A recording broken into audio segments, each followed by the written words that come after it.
ಓಕೆರಾ ಹೇಳಿ. ಖುಷಿ ಸುದ್ದಿ ಸಿಗುತ್ತಾ ಸರ್ ಚಿಕ್ಕೋಡಿ ಹಾಗೂ ಗೋಕಾಕ್ ಜನರಿಗೆ? ಇಲ್ಲ, ನಾವು ನಮ್ಮ ಸರ್ಕಾರ ಬಂದ ಮೇಲಿಂದ ನಾವು ಒತ್ತಡ ಹೇರ್ತಾ ಇದೀವಿ ಎಲ್ಲರೂ. ಸೊ ಈಗ ಸರ್ಕಾರ ಅಂತಿಮವಾಗಿ ನಿರ್ಧಾರ ಮಾಡಬೇಕು, ಶಾಸಕರಂದೇ ಮಾಡ್ಬೇಕಂತ ಅಭಿಪ್ರಾಯ ಇದೆ. ಇವತ್ತು ಕೂಡ ಗೋಕಾಕ್ ಜಿಲ್ಲಾ ನಿಯೋಗದವ್ರು ಬರ್ತಾ ಇದಾರೆ. ಇದಂದ್ರ ಮನ್ CM ಬೆಂಗಳೂರಾಗ ಹೇಳಿದ್ರೆ ಎಲ್ಲ ಶಾಸಕರು ಒಂದ್ಸರಿ ಕರ್ದನ್ನ ಸಭೆ ಮಾಡ್ತೀವಿ ಅಂತ. ಬಹುಶಃ ಈ ಅಧಿವೇಶನ ಕರೆದು ಮಾತಾಡುವಾಗ ಏನ್ ಔಟ್ಕಮ್ ಬರ್ತದೆ ನೋಡೋಣ. ಸರ್, ಪ್ರಮುಖವಾಗಿ ಅಧಿಕಾರ ಹಂಚಿಕೆ ಬಗ್ಗೆ ಯಾರು ಕೂಡ ಮಾತಾಡಬಾರ್ದು ಅಂತ ಹೇಳಿ ಹೈಕಮಾಂಡ್ ಹೇಳಿರುವಂತದ್ದು. ಓಕೆ, ಅದ್ರ ಹೊರತಾಗಿಯೂ ಯತೀಂದ್ರ ಅವರು ಮಾತಾಡಿ ನಮ್ಮ ತಂದೆಯವರೇ CM ಆಗಿ ಮುಂದುವರಿತಾರೆ ಅಂತ ಹೇಳಿರುವಂತದ್ದು. ಅದಕ್ಕೆ ಸಾಕಷ್ಟು ಶಾಸಕರು ಏನು DK ಪರವಾಗಿರುವಂತಹ ಶಾಸಕರು ವಿರೋಧ ವ್ಯಕ್ತಪಡಿಸಿದ್ದಾರೆ. ಸರ್, ನಮಗ್ ನೋಟಿಸ್ ಕೊಟ್ಟಿದ್ದಾರೆ, ಇವ್ರಿಗೂ ನೋಟಿಸ್ ಕೊಡ್ತಾರ ಅನ್ನೋ ಪ್ರಶ್ನೆ ಮಾಡ್ತಾ ಇದ್ದಾರೆ. ಅಲ್ಲಿ ಯಾರು ನೋಟಿಸ್ ಕೊಡೋ ಪ್ರಶ್ನೆ ಇಲ್ಲ. ಈಗ ಅದು ಮುಗಿದೋದ ಅಧ್ಯಾಯ.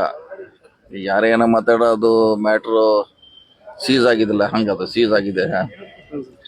ಈಗ ಅದು ಹೈಕಮಾಂಡ್ ಅಂಗಳದಲ್ಲಿ ಇದೆ ಅದು. ನಾವ್ ಯಾರು ಮಾತಾಡೋದು ಕೂಡ ಅದಕ್ಕೆ ಯಾವ್ದು ಮಾತು ಇಲ್ಲ. ಅದೇ ಅದಕ್ಕೆ ಇಲ್ಲಿ ನಾವ್ ಯಾರು ಮಾತಾಡೋದಕ್ಕೆ ಅಂತ ಮಾತು ಇಲ್ಲ. ಅದು ಅಂತಿಮ ನಿರ್ಮಾಣ ಡೆಲ್ಲಿಯಲ್ಲಿ. 4-5 ಜನ ಶಾಸಕರು ಜನವರಿ ನಂತರ CM ಬದಲಾವಣೆ ಆಗುತ್ತೆ ಮತ್ತು ಹೇಳಿಕೆ ನೀಡಿದ್ರು. ಇಲ್ಲ, ಅದನ್ನ ಹೇಳಕ್ ಆಗೋಲ್ಲ. ಈಗ ಹೇಳುವಂತ ಅದು ಈಗ ಅದ್ರ ಅವಶ್ಯಕತೆ ಕೂಡ ಇಲ್ಲ ಈಗ. ಸರ್, ತಾವು DKC ಅವ್ರ ಜೊತೆಗೆ ಚರ್ಚೆ ಮಾಡಿದ್ರಿ ಸರ್, ರಹಸ್ಯವಾಗಿ ಸಭೆ ಮಾಡಿದ್ರಿ? ರಹಸ್ಯ ಇಲ್ಲ, ಓಪನ್ ಮಾಡಿದ್ವಿ. ರಹಸ್ಯ ಮಾಡೋಂಥದ್ದು ಏನತ್ರಾಗಿಲ್ಲ, ಓಪನ್ ಮಾಡಿದ್ವಿ. ಓಪನ್ ಮಾತುಕತೆ ಆಗಿದೆ ಅಷ್ಟೇ. ಈಗ ಬೆಳಗಾವಿ ಜಿಲ್ಲೆ ವಿಭಜನೆ ವಿಚಾರ ಬಗ್ಗೆ ಕನ್ನಡ ಸಂಘಟನೆಗಳು ವಿಭಜನೆ ಮಾಡಬಾರ್ದು ಅನ್ನುವಂಥದ್ದು ಅವ್ರ ಜೊತೆ ಏನಾದ್ರು ಅದನ್ನ ಅವರು CM ಅವ್ರು ಮೀಟಿಂಗ್ ಮಾಡ್ಬೇಕು. ಅವ್ರು ತಮ್ಮ ಅಭಿಪ್ರಾಯ ಅವ್ರಿಗೆ ಹೇಳಬೇಕು. ಅಂದ್ರೆ ಅವ್ರು ಏನ್ ಅಂತಿಮ ನಿರ್ಧಾರ ಏನ್ ಮಾಡ್ತಾರೆ ಕಾದ್ ನೋಡೋಣ ಅಷ್ಟೇ. ಸರಿ, CM DCM ವಿಚಾರ ಈಗ ಅಧಿವೇಶನದವರೆಗೂ ತಾತ್ಕಾಲಿಕ ಬ್ರೇಕ್ ಮಾತ್ರ ಇಲ್ಲ, ಅದನ್ನ ಹೇಳಲ್ಲ. ಅದು ನಾವು ತಾತ್ಪರ್ಕಿಲ್ಲ. ಈಗ ಈ ಸದ್ಯಕ್ಕಂತ ಸಬ್ಜೆಕ್ಟ್ ಇಲ್ಲವೇ ಇಲ್ಲಿ ಕ್ಲೋಸ್. ನಾವು KPCC ಅಧ್ಯಕ್ಷರು ಯಾವಾಗ?